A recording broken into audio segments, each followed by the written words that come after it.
आयुष्यात आहे ना काय पण करा, फक्त माझं एकच सांगणं आहे त्या पुरींना की लग्न झाल्यावर ते का नाही ती स्टेटस टाकणं बंद करा. तुम्हाला सांगतो, आता 10 दिवसापूर्वी एक नाही माझ्या एका मैत्रिणीचं लग्न झालंय. अहो, लग्न झाल्या दुसऱ्या दिवशी काय स्टेटस टाकलंय. एक तर तिचा तो मुंगसासारखा नवरा आणि तिला असा फोटो काढलाय सेल्फी आणि स्टेटसला काय टाकलंय माहिती का, वर्ल्ड्स बेस्ट हबी.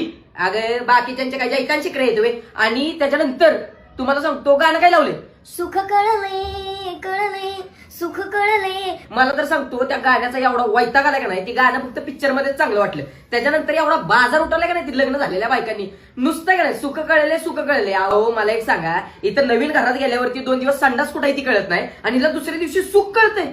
आणि मला काय म्हणायचंय, तुमचं जर लव्ह मॅरेज असेल तर तुला लग्नानंतरच बरं सुख कळले, लग्नाच्या आधी सुख कळलं नाही तुला. आणि जर अरेंज मॅरेज असेल, अगं बाया मग थांब जरा, लगेच दुसऱ्या दिवशी सुख कळून घेऊ नको, जरा वाट बघ, त्या नवऱ्याची जरा गुन्हा तरी बाहेर येऊ देत, मग सुख कळलंय का गळले ते सगळं तुला कळेल. आणि हिचे 9 बॉयफ्रेंड झालेले असतात आणि लग्न करत्या 10व्या सोबत. आणि कॅप्शन मध्ये काय टाकत्या, स्टेटस मध्ये world's best hubby, I am lucky to have you. अगं तुझ्या नवऱ्याला तरी विचार किंवा लकी आहे का नाही. आणि सगळ्यात महत्वाचं, एका तर मैत्रिणीचं माझं लग्न ठरलंय, मला म्हणते मला ना खूप लांबून लांबून स्थळ येतात. काय सांगू तुला, एवढ्या एवढ्या श्रीमंतांची स्थळ येतात ना, खूप लांब आमच्यात. अगं म्हटलं तुला लांब लांबच येणार, जवळच्यांना तुझी गुन्हा माहितीच ना.